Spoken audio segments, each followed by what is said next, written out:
ہوا تھا آپ کے ساتھ؟ میں بچے گھر میں پانی نہیں تھا میرے گھر میں نا، پانی کین میں لینے کے لیے جا رہا تھا میں، تو پانی آ رہا تھا 4 بجے کی رات، تو میں پانی لینے کے لیے کین میں گیا میں، تو سامنے مجھے نہیں پتا کہ رینجرس کھڑی ہوئی ہے، تو رینجرس نے مطلب سبوں کو گھروں سے پکڑ کے نکالے، تو میرے کو بھی انہوں نے پتہ نہیں کیوں پکڑا، تو میرا کین اٹھا کے پھینک دیا۔ میرا سر میں پانی لینے کے لیے آیا ہوں، میرے گھر میں پانی پینے کا نہیں ہے، تو بولنے گئے پنجابیوں میں مجھے گالی بکی، بولتا تو دہشت گرد ہے۔ میرا صاحب میں تمہارے کو دہشت گرد لگتا ہوں، میرے تو ہاتھ میں کین پانی کا، تو میرے ہاتھ میں اگر کوئی بم دھماکہ ہو تو چلو میں مان لیتا ہوں میں، تو اردو اسپیکنگ ہے، یعنی کہ بولے تمہاری آبادی میں مطلب ہے یہ کارروائی ہو رہی ہے، تو میں نے بولا سر آپ ہماری آبادی میں کرنا، ہم تم کو پٹھان لگ رہے ہیں، طالبان لگ رہے ہیں، یہ طالبان کے اوپر ہے نا کارروائی کرو، ہم کو تم طالبان تو نہیں ہے، القاعدہ کے ایجنٹ تو نہیں ہے، تو بولے گا بکواس بند کر، تو ہمارے کو قانون سکھا رہا ہے، قانون ہم تو خود قانون کے رکھوالے ہیں۔ تو اس نے پنجابی کے لہجے میں اس نے مجھے ماں بہن کی ایسی ایسی گالیاں بکی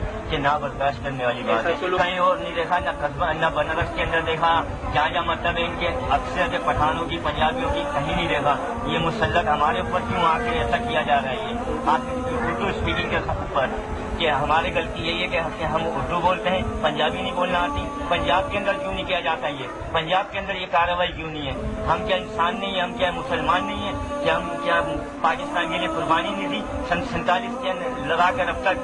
کیا ہم کو پاکستان تسلیم نہیں کیا جا رہا کہ ہم دہشت گرد ہیں؟ تو سب سے بڑا دہشت گرد تو تم ہو کہ وردی کے اندر تم کھلی عام دہشت گردیاں کرتے ہو۔